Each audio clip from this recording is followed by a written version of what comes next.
l'anecdote la plus angoissante et la plus gênante de ma vie. Laissez-moi vous la raconter aujourd'hui. Et oui, j'inverse un peu les phrases, je suis un peu un poète. Non mais, tu sais, je suis toujours très poétique, hein. Je parle souvent en alexandrin, je pense que tu as remarqué, je sais pas ce que je raconte. Bref, bienvenue dans les petites anecdotes nulles de ma vie. Oui, c'est très long comme titre. Non mais c'est vraiment très long. Dites-moi un nom de série dans les commentaires, d'accord? Comme ça, je peux être un peu open bar, tu vois, je peux être un peu dans un mood... On commence. Oubliez juste pas de me suivre sur Snapchat et Instagram. Si tu kiffes bien ce genre d'anecdotes, je raconte plein sur ces deux petits réseaux. Hein, évidemment sur Twitter aussi. Bisous.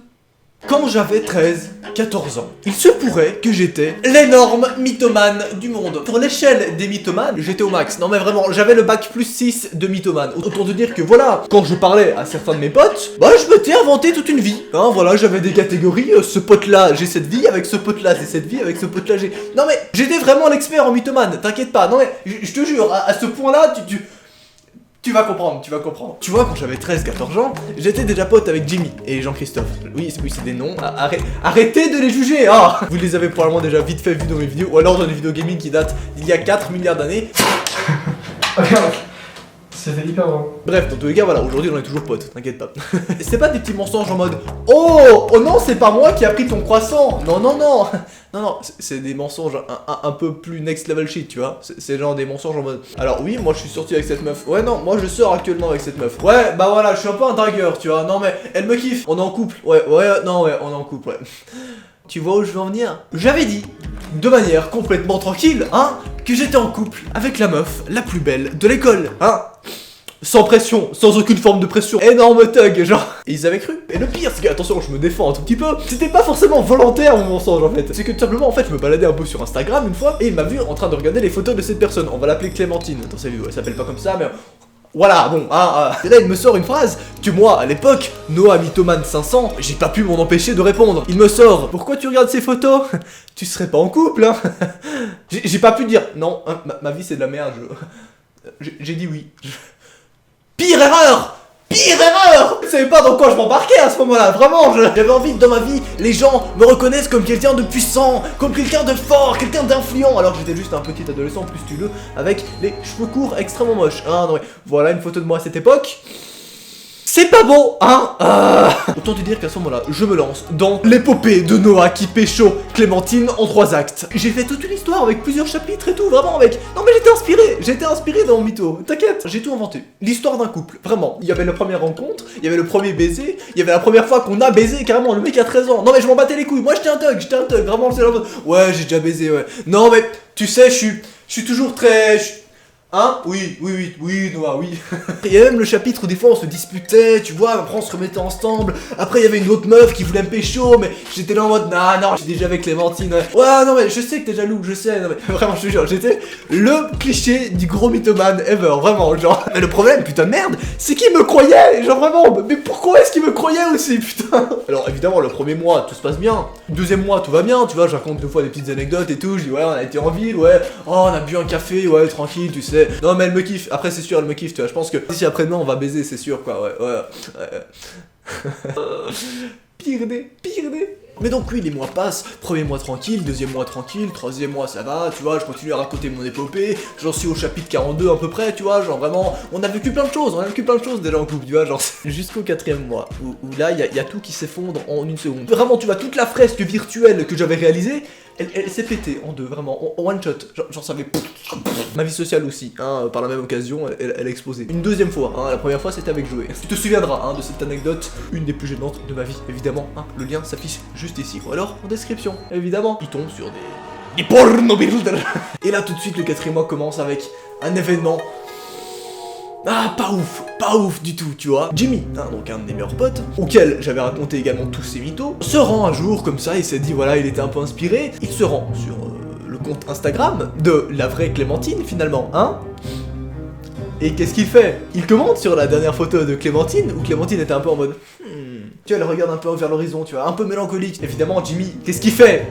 Il prend son smartphone et le pire, c'est qu'il était à côté de moi quand il a fait. J'ai assisté à la totalité de la scène sans pouvoir dire quelque chose, tu vois, sans pouvoir dire non, fais pas ça! Ne fais... Jimmy, non! Et il écrit tu penses à Noah? C'est marrant ça. À ce moment-là, quand il a cliqué sur envoyer le commentaire, je me suis désintégré une première fois, hein, t'inquiète pas, je vais me désintégrer plusieurs fois dans cette vidéo, t'inquiète pas. Donc oui, je me désintègre, la sueur coule de mon front de manière excessive, vraiment je suis en mode... Ok, là il faut trouver une solution. Là, Noah, tu dois trouver une solution. Alors, première possibilité, je prends le smartphone à Jimmy, je lui arrache des mains et je supprime le commentaire et je fais genre que je veux supprimer autre chose. J'ai essayé, hein, ça n'a pas marché, il a pas compris. Mais qu'est-ce que tu fais? Arrête. Qu'est-ce que tu... Non, arrête. J'étais en mode, non mais c'est... J'étais en PLS. J'étais vraiment un peu comme Doctor Strange un peu, tu vois, dans Infinity War. Tu vois, le mec qui fait de la méditation et qui imagine la totalité des scénarios possibles. Sauf qu'il là, il y en a aucun où je suis vainqueur en fait. Il y aurait eu vraiment 0,01% de chance que ça passe. Ça serait si elle ne nie pas le commentaire. Et c'est arrivé. Le miracle que je qualifierais de Dieu. Vraiment de Dieu, c'est arrivé ici. Il m'a passé son marteau. Et oui, parce que maintenant c'est Thor et Zeus, c'est la même personne, t'inquiète. Et il a fait genre pour Ragnarok. Et comme ça. Du coup après, t'inquiète, j'étais chill. Je crois qu'elle n'a pas lu.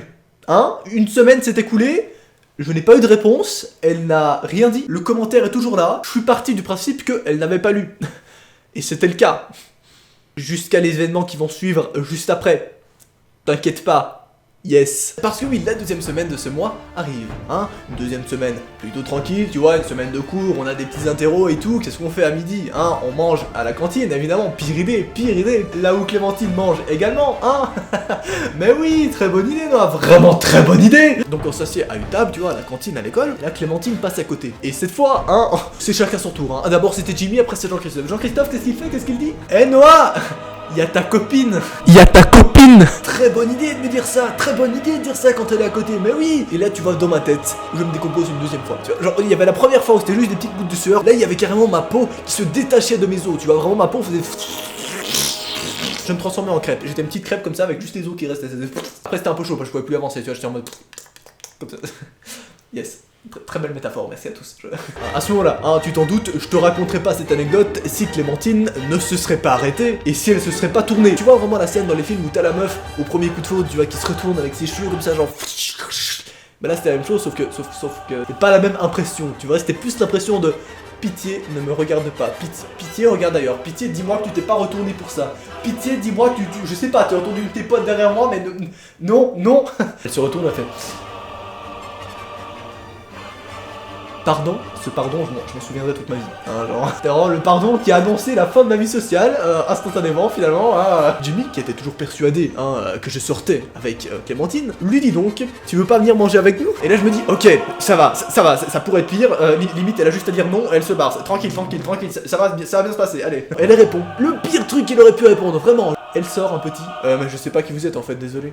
Et elle se barre. À ce moment-là, hein, Jimmy et Jean-Christophe me regardent avec un regard de manière extrêmement vénère, hein. On est vraiment sur le genre de regard en mode, toi t'as des choses à me dire. Toi mon gars, tu vas pas dormir cette nuit, t'inquiète, genre.